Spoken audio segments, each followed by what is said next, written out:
Hello, scum of the earth. Excuse me, sir? Yeah, did that get your attention? Yeah, I think it did. Welcome to the Real Short Box. My name's Donald. My name is Jared Galante. And I am Dr. Kevin.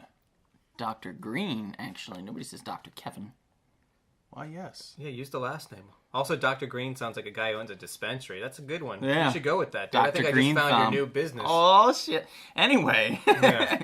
We're talking about today about Ultimate Betrayals. We're talking about Benedict Arnold's Traitors. Traitors. Not the guys who Yes. trade things. Who is like the greatest Judas of comics? Judas. Oh, well, wait. I'm sure there's a Jesus comic somewhere. Yes, there is. I think Mark Millar wrote it. Yeah? Or Miller, depending Yeah. on There how was much a he's had Judas to drink. contract. I do remember that. That's true. Which was about betrayal, which I'm sure we'll get into. The biggest Judas of comics. I don't know. Well, we have a list of people to talk about, so maybe we'll find one in that list. Yeah. Indeed. Within its confines. Let's start off with something small and simple here. Let's start off with Omni-Man. Omni-Man. Do we all know and love Omni-Man? Anybody heard of this this new series? It's getting a lot of attention. About traction. Called Invincible. Mr. Robert Kirkman, writer of The Walking Dead, which the world knows over. Invincible is a superhero book, which came out prior to Walking Dead or right after?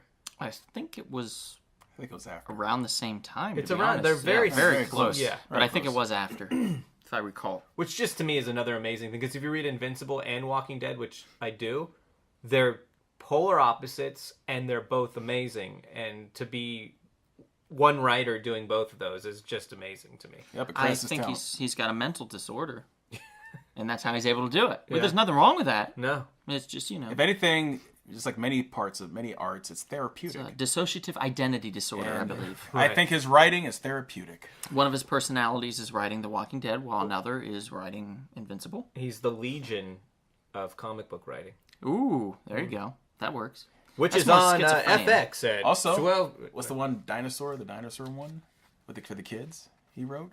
Dinosaur Man? I don't know. Oh, You know, it was just like one for the little kids. It was like something dinosaur. It was really I don't read What? kid books. I'm a grown man. Thief of Thieves. The Astonishing Wolfman.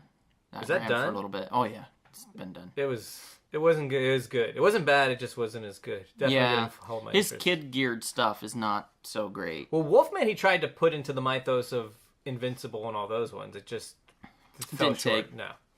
But Omni-Man was the titular character's father, Mark Grayson's father.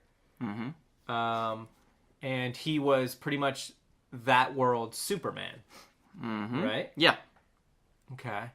I'm remembering this because I literally just reread the first two volumes. I'll give you a bit. When Mark began his career as the superhero Invincible, he was excited to fight by his father's side. Right. However, his father turned against him, revealed as the herald of the conquering race. Daxamites, Viltrumites. Yes, Viltrumites. Mark didn't take too kindly to the betrayal, and he took even less kindly to the severe near-death beatdown Daddy Dearest gave him as a parting shot. Right, now, and if you were reading this book, and I remember I got it in the trade, so the first volume is like very light and friendly and fun. It's just like a straight up superhero book. And once this turn happens with Omni-Man, with his dad betraying him, it goes dark real fast. It still has a lot of the light superhero stuff, but it was such a cool way to give a what is the word I'm looking for? A mood and a tone to a book. Yeah, the Because- tonality of a book can Yeah. be turned, and on a it dime was- like that. And it was amazing, and it stuck with it. And the character goes through a lot of changes, but yeah, I remember it was brutal. It's like this poor kid who loves his father, is getting the shit beat out of him. I mean, it was bloody. Daddy, no! Yeah, it was bloody. I remember it was just like very, very, very gory for a fight. He's like, if Kevin was my son, Yeah, I would take a hold of you so fast.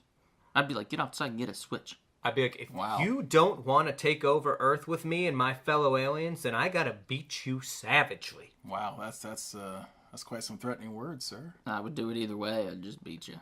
Oh, It's I kind of highly doubt you can do that. It's funny, there's some parallels now that we've all seen Guardians of the Galaxy Volume 2. Yes. A lot of parallels to the Ego Star-Lord relationship Yes. with him and his father. Yeah. Because Spoilers, it's by yeah, the way. Yeah. because the whole, like, everything's friendly and good, and then it goes dark real fast. Especially when he tells him, oh yeah, that's why I had to give your mother that tumor. Well, and then in this, it's... My God. The mom didn't know, in Invincible, Mark's mother didn't know that he was this... she knew he was a Viltrumite and an alien, but she didn't know that it was all to conquer Earth. It was all a ruse, which is, you know, some fucked up shit. So, like, not only did I get betrayed by my dad, you betrayed my mom. Mm-hmm. Yeah. Definitely one of the top betrayals in comic books. Yeah, definitely.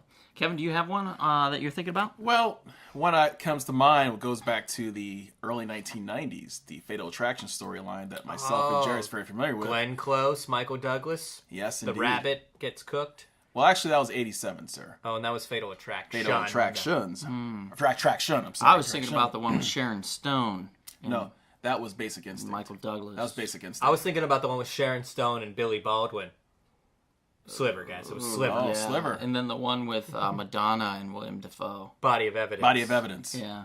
Man, I spent a lot of time with that movie as a child. Me too. Yeah. You just fast forward I and can- rewound. I can I imagine. gotta know what the story was. I just know. When there was DVD sex came scenes. about, Yeah. that changed my world. Oh my god, yeah. I'm sure you wore out that VHS tape, didn't you? Your parents are like, why is it all blurry on this one part of the film? I don't know.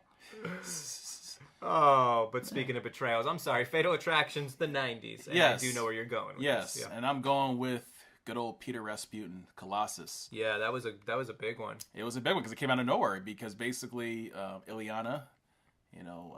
Ileana. Yes, Ileana! Oh, God. Oh, the 90s X-Men Colossus? Yeah. Pretty terrible. Mm-hmm. Yeah. Ileana. Yeah. God, what a whiner. What a bad Russian accent, too. Yeah. Like, it was Not- obviously some Canadian dude. Not as bad as the whiner as Scott Summers. Yeah, he's a whiner. Gene. Gene! They all had their moments. Though. Yeah, they do. Yeah. God, we're gonna do... Especially Professor X. Every time he got hit, he had that same kind of wail. Yeah, yes, that same kind of wail. It's like a cat in heat.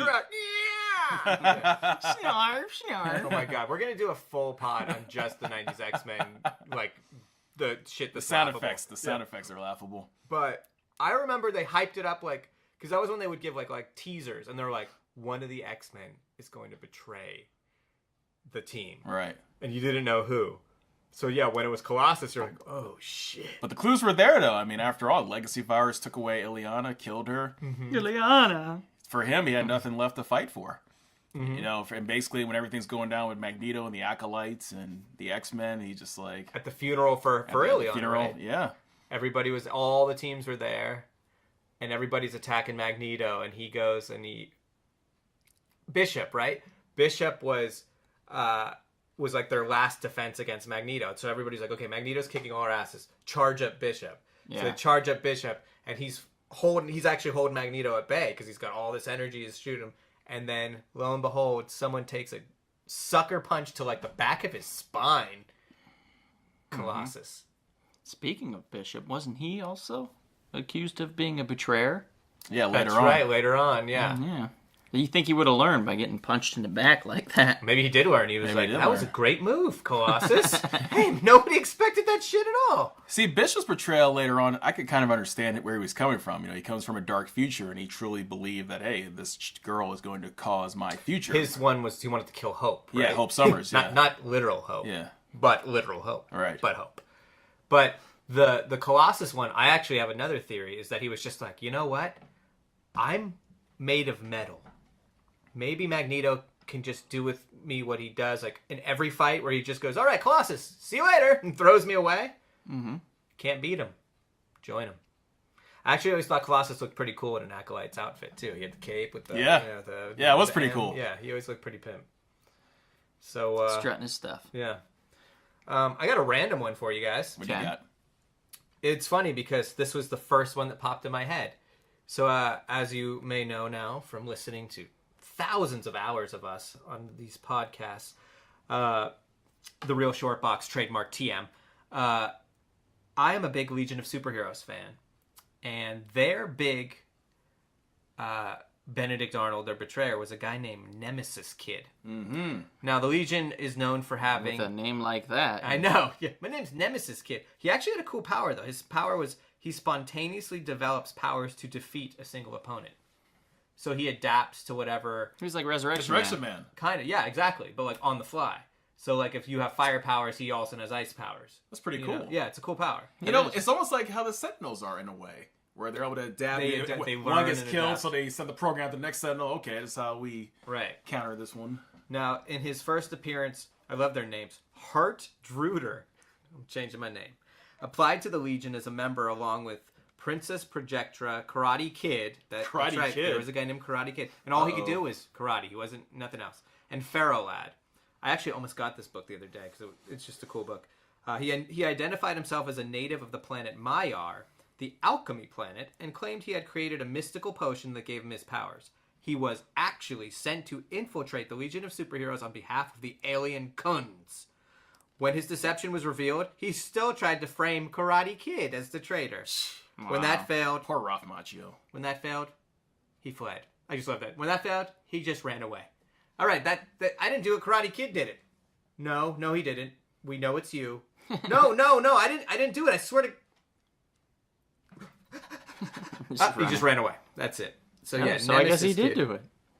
Yeah, they actually, if you watch the Legion of Superheroes cartoon, there's actually an episode where they do the Nemesis Kid storyline too, and it's cool because he also like looked like. It's funny that Karate Kid was the guy he framed because he looked like Johnny from Karate Kid. He had like blonde hair. He was a good-looking guy. Probably looked pretty creepy in a skeleton costume.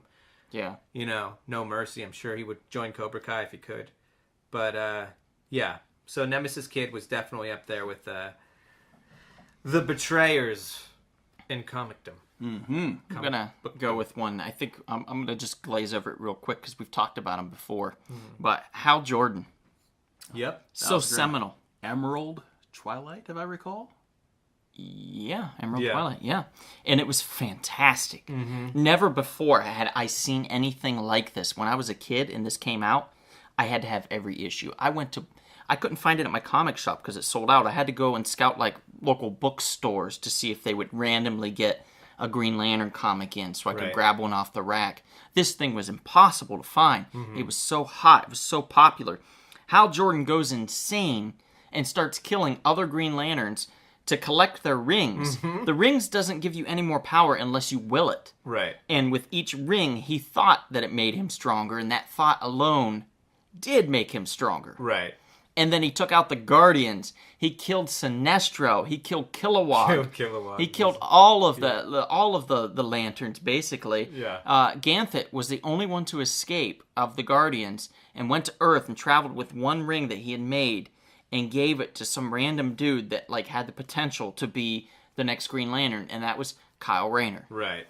So this series, Emerald Twilight, is just Well executed. very well executed. And it didn't even end with like, and then he learned his lesson. It was like, it ended Oh, with no. him becoming Parallax, right? Right. And he was just like all powerful. And yes, much later on, It was Jeff Johns retconned it and in a cool way. yeah, in a cool way because they're like, you know what, Hal Jordan is cool, and we do kind of want to keep him around.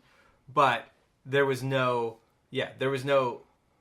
jumping around. I mean, and that was years later. So Yeah. for years, this guy. In fact, I gotta say, for a character that they completely flipped on, Hal Jordan was one of the most interesting. Not only in that Emerald Twilight story, but then how after that they made him the Spectre, and they even did a great job with that. Like he was actually because really. he volunteered his life basically to reignite the sun, if I recall. Right. And he did that in a like crossover series that they had for DC. And when he did that and he died, then that's when they gave him the chance to become the next Spectre, basically. Penance. Yeah. Yep. Right. And Ron Mars, if I recall, wrote the Emerald Twilight, right? Yes, he did. It wasn't plotted by him, but he did write it. Yeah, and it was that poor guy. I'm sure he thought it was the opportunity of a lifetime, and indeed it was. It Right. gave him a good, a name for himself. But he was hated by a lot of people that liked Hal Jordan. Well, yeah. I mean, that was the first like. That was their Green Lantern. From what I could remember, that was the first like super. If I'm going to use a wrestling term here, heel turn for like a real straight up good guy. Yeah. You know. He was straight laced up to that point. Yeah, lost his mind because Mongol and Cyborg Superman teamed Right. up to destroy Coast City. Yeah. Decimated millions of people, killed everybody he knew and loved, basically. What a well-crafted story. Yeah, no, they kind of, yeah. They So knocked it some of out the of the Colossus park. in a way where, hey, you lose something you love or someone you love, you just When you don't snap. have anything else And to fight for. it was great that tied into the death of Superman too, Right. Yes, because did. it went death of Superman right into Emerald Twilight. Then, and in the meantime, I think either like during that or right after that, Batman Nightfall. Yeah, Nightfall came. Yep, all around the same time. And I wasn't as big a DC fan then as I am now, but I remember just going like, "What the hell is DC doing? Like everything is chaos right they now." had 0 Hour right after that. Yeah, and 0 Hour he came back, Parallax, and everybody teamed up to fight him because he was messing with the time stream. Of course, trying to bring back his city still. Guy just wouldn't give up. But that's Hal Jordan in a nutshell with Emerald Twilight. Just a great turn for a superhero. Right. Anybody else have anything? Real quick, Superboy Prime. Yeah. You know, in the original Crisis on Infinite Earths, you know, he was a sweet little innocent boy just trying to do his part to save the multiverse or universe from the Anti-Monitor. Right. And then you get to that sequel of Infinite Crisis, and he's a little bit older, kind of like a teenager, and him and Alexander Luthor, things start to change. Different opinion on things. Well, he that was another huge turn, and a smart one to tie in when they wanted to bring all the multiverse back. Those characters that you completely forgot about from Infinite Crisis, and I'm sure some people didn't even know, you know, and to bring them back, and then to have him turn the boy of all of them, the Superboy, to turn so To a dark. psychopath. Yeah, And boy, did he go crazy. he fucked everybody up. Yep. I remember getting a little mad when he beat up my boy Black Adam a little bit. Yeah, he But- did. But I'm gonna let it go for now. And to me, at least for me, he shot up the list of great DC villains, especially when you later on in Sinestro Corps War. Oh my God, he's That amazing. was He's like I just amazing remember there. Sinestro Corps where I was like, this is like overkill. Like what was Parallax was one, who we find out later is just like an alien entity, right? Cyborg Superman, Cyborg Superman was one. Superboy Sinestro, Prime. Mongol was Mongol, the and anti-monitor. I mean, they brought the pain in that one. Yeah, I was like, how do you beat these people? Yep. They figured out a way. It was through unicorn magic. Right. Yeah. One of my favorite Betrayals was definitely a character I'm not gonna lie, never heard of prior to this. Okay. Jean Loring. Ah, yes. And when I say never heard of and prior till I read a series called Identity Crisis, one of my favorite series. That's the Atom's wife. The Atom's wife, the Atom, not Captain Atom, the Atom, the shrinking guy, Mr. Ray Palmer. Now, her role prior to this was his wife, and they eventually, Ray Palmer's adventurous ways took a toll on their marriage, and they got divorced. So it was actually a pretty normal, for comic books, a pretty normal breakup. Right. But then cut to years later, in this Identity Crisis story, spoilers if you never read it, and please, honestly, read it. And I'm not even kidding. Stop this if you've never read it. And then come back. And then come back. Because it's a spoiler. Okay, wait one sec. Okay, it was awesome, right? Wasn't you read it great? Yeah. Yeah. Remember that part? Remember? The one scene? Totally cool. That death was awesome. Well, what we find out is Jean Loring, she suffered a mental breakdown. You don't know this when you're reading the series. Wanting to resume her relationship with Ray, she comes to believe that the surest way to do this would be to endanger another loved one's hero. Sending all of the superheroes, including Ray, running back to their spouses and other relatives. So pretty much she's going to fuck up somebody else's life to make her husband come back to her. That's sick. Instead of just being like, hey, maybe we should give it another shot. And she was the one who divorced him, too, which was the crazy thing. So he was totally unexpected. He was not expecting this at all. So she uses one of the Ray's old costumes. Jean shrinks herself and enters the brain of Sue Dibney, the elongated man's wife. She attempts to cause a minor stroke. So she was actually only trying to just kind of give her a minor stroke. So she was being nice. Yeah. But accidentally applies too much pressure to Dibney's brain, killing her. Then panicking, Jean uses a flamethrower in an attempt to destroy Sue's body before escaping. Goodness. Unbeknownst to even Sue's husband, Sue had been pregnant. Fucked up. Wow. Yeah. So, yes, she might have not intended the circumstances that happened after it, but boy, did she go overboard after. And then to cover her tracks, she gets a flamethrower and melts her pregnant body, you sick fuck. Yeah, I remember I was so into this series because it was a mystery. And I remember I got into it like 3 issues in. So I was actually reading it as they came out. Uh-huh. And it actually got me back into comics at that time and back into DC hardcore. Because I was like, wow, this is really as good. It should be. Yeah. And I was waiting with bated breath for that final issue to come out. I think it was like a 7-issue series.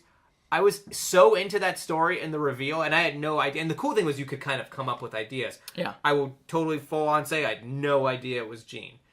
I literally reread. I remember it. I bought the 7th issue, came home. I was like, here we go. But before, I'm rereading the first 6, so I have it all fresh in my memory. I reread the first 6 like that, read that 7th one, and remember just going like, holy shit, here it comes. Like, yeah. And it didn't disappoint. It definitely was a left field person. You know, you wouldn't think like, oh, by the way, it's the wife of the Atom, Jean Loring. Right, who stole his suit. Yeah. You know, yeah. And no, it was such a cool and a horrible betrayal, because I remember you, like, literally after that, the Atom, like, he had a nervous breakdown. Yeah, he stopped being a superhero for a while. He was just like, he literally just shrunk himself into nothing and just disappeared. Brad Meltzer wrote that, correct? Yep, yeah. Yeah. He was a novelist prior to that. Right. Yeah. This was basically a murder mystery novel. Right. It's great. Really well done. Really well written. Mm-hmm. I have one here. This is a creation by the mind of Mark Waid. I think it's Waid. Oh, Waid. Sorry, Mark Waid. Wide. Anyway, the Plutonian. This was created in his Irredeemable series, Irredeemable, for I think it was Boom. Boom Comics? Studios. Yeah. Yeah. The Plutonian is his Superman-like character that he created for this world. A combination of events that would affect any normal person affects a superhero too, so it can sometimes, though, affect it in a much bigger way. The Plutonian, feeling perilously underappreciated, snaps and goes on a mass murdering spree. He kills a whole city. He kills friends and allies. He sinks Singapore, and that's just in the first arc of the series.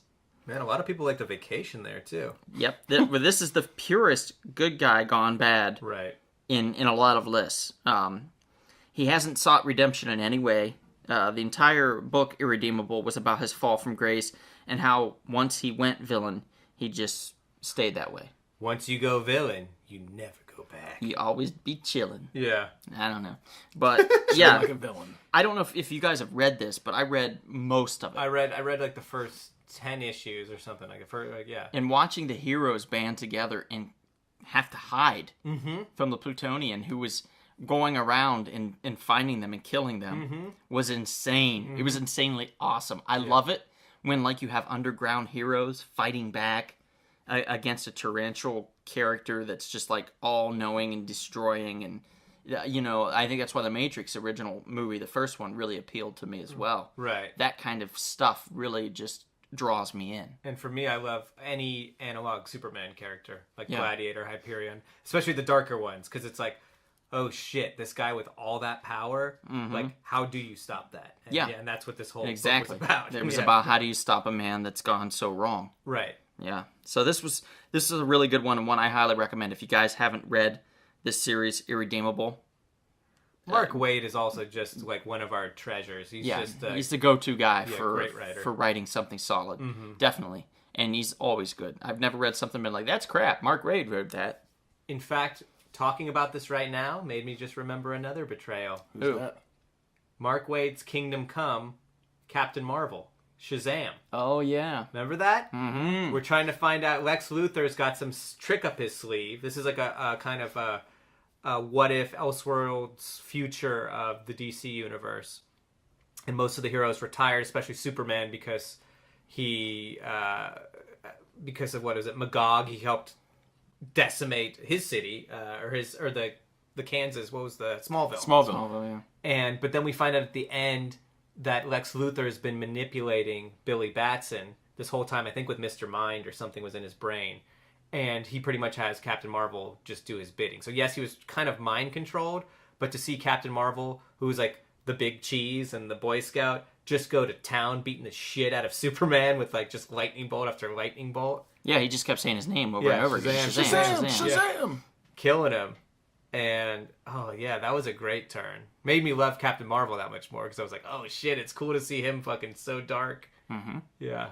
Yeah, Well, Captain Marvel's a good character, particularly because he's so innocent. So seeing that happen is a really, dark turn. Kind of like Superboy Prime in a way. It was originally a sweet little boy. Yeah. With just that image, I think it was on the Kingdom Come 3, the end, with just Captain Marvel standing over Superman, just like Superman on his fucking knees, just like, oh, shit. Yeah. Yeah, that was a really good one. Kevin, do you have one? Let's see. Jason Todd's another one I could think of. We thought he was dead after Joker. Robin 2, the Electric Boogaloo. Bashed his head in with a crowbar, right? Yeah, pretty vicious. And then kind of exploded the tent he was tied into or some shit like that. Yeah, If I recall. Oh, wait, were you one of the bastards that voted for that? When they had the poll? I was way before my time. I'm not that damn old, Kevin. You look old to me. No, I remember seeing son it. of a I remember bitch. seeing the 900 number, but my parents would never let me. I called that, but it was the wrong number, and I got somebody very interesting that wanted to talk about my bunghole. And then your parents were like, Donald, the phone bill came in. You remember that? When your parents, this is how old we are, guys. When your parents would be like, what is this phone? When you actually looked at the phone bill and went like, who is this? Who called Utah for 30 hours? And you're like, I met this girl in camp and I thought it was okay. They're like, no, that's a long distance call, Donald. Yeah. Oh That's my true. God. If you dialed outside your area code, within your own area, it would I cost more had money. one of my best friends lived literally a quarter of a mile from me, and he had a different area code. What? Yeah. Really? And I couldn't call him. What I'd have to do is call and let it ring once and hang up. And he's like, it's Donald. And then I'll he'd come call me home. back. Yeah.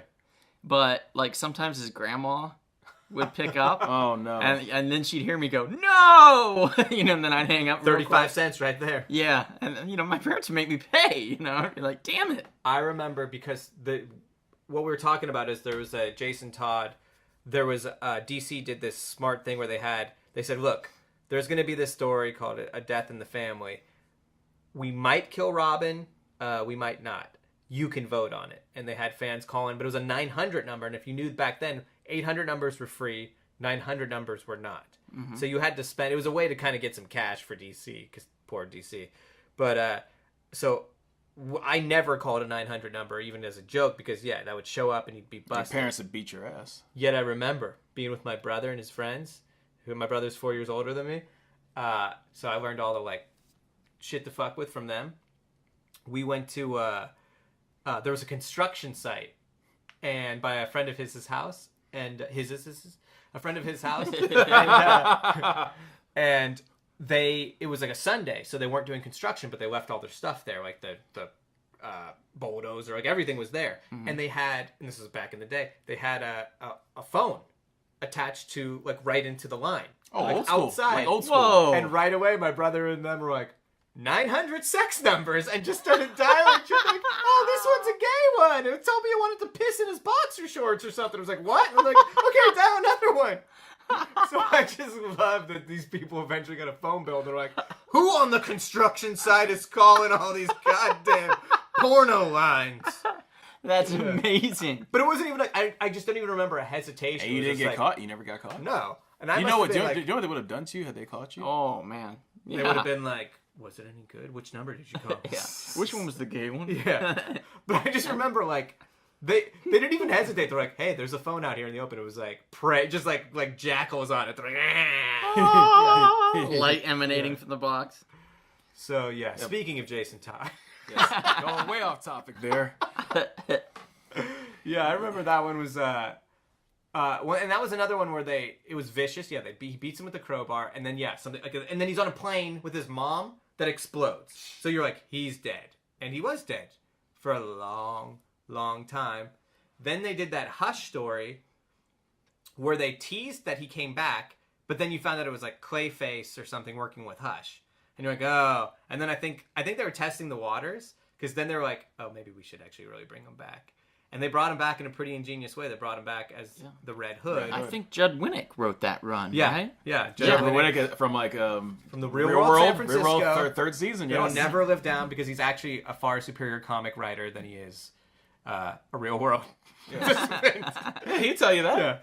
No, he wrote Exiles. He created the Exiles, which is amazing. He did a graphic novel, I think, originally. That's what got him involved in comics, called My Friend Pablo. Or Pedro Zamora, who was another one of the cast members who passed away. He died of AIDS. No, Jed Winnick, and Jed was always cool on the show too. He was like the most down to earth, real world guy ever. And I think him and Puck for that matter. Well, no, Puck was insane. Puck kept it real. No, but everybody ended up where they should. I think Puck's in jail. Yep. And I think he ended up marrying the woman who was on the show too, the doctor. Yeah, doctor. Pam, I think her name was, or something. Huh. And I think they're still married. I'm so bored. Yeah, I know.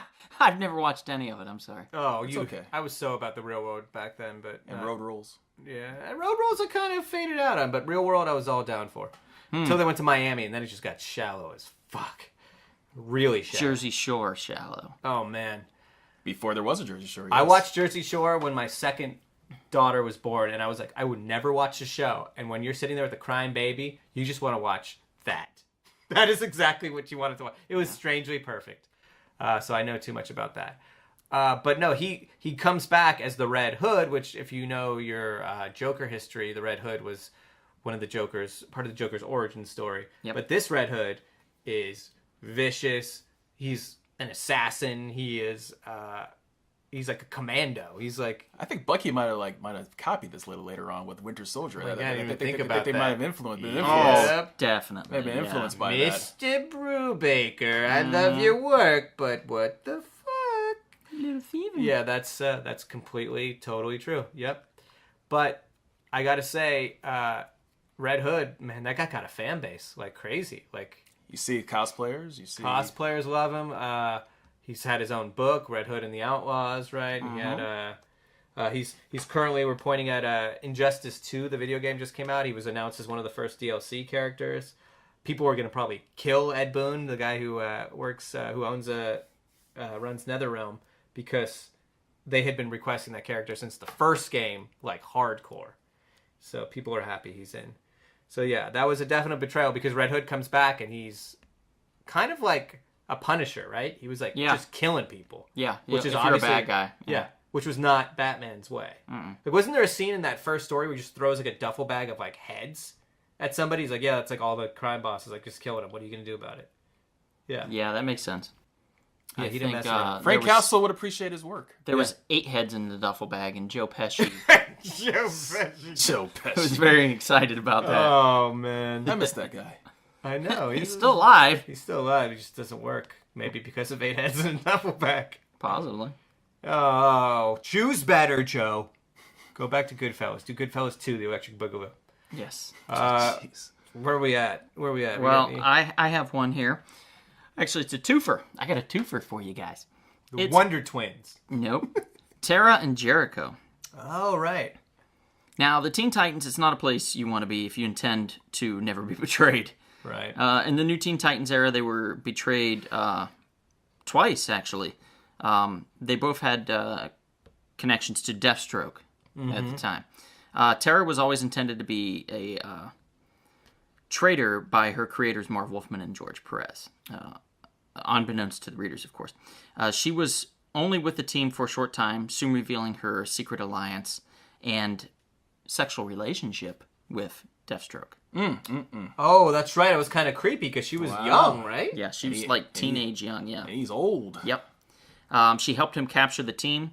With the help of Jericho, though, Deathstroke's son, which was revealed later, the team broke free and her own rampage left her crushed under a building. Jericho, however, too turned against the Titans. His betrayal wasn't caused by his father, but rather by Raven's father, who had souls from the demon world of Azareth possess the boy. Her father's Trigun, right? Yep. The demon. He fought them off, the demons off, for a moment, giving Deathstroke, his father, enough time to kill him and set him free. He didn't stay dead, though. I mean, he's back in the DCU. Jericho could possess bodies. That was his power. Yeah. And he had, his original look was one of the worst looks Mutton ever. chops. Mutton chops with a curly afro. And he's a white dude. Jerry curls, yeah kind of. And a, like, bedazzled 70s, like... Is he almost like the Beyonder from Secret Wars 2 in a way? Or? Even more He looked kind of like Siegfried and Roy would, like, one of them would wear. Dress how they would yeah. Wow. dress. Yeah, actually, that's perfect. He looks like Yeah, one what of were they thinking back then? I don't know. I don't know. It's George Perez. I mean, I think he designed it. Yeah. So, George, what were you thinking? He's like, I met this guy at a Coke party. His name was Jericho. He looked like this. And that could be the And that case. You never probably know. was the case. Hey, But- people find inspiration at all places. Very true. Very true. Now, real quick, I'm going to name just a couple more if we have a second here.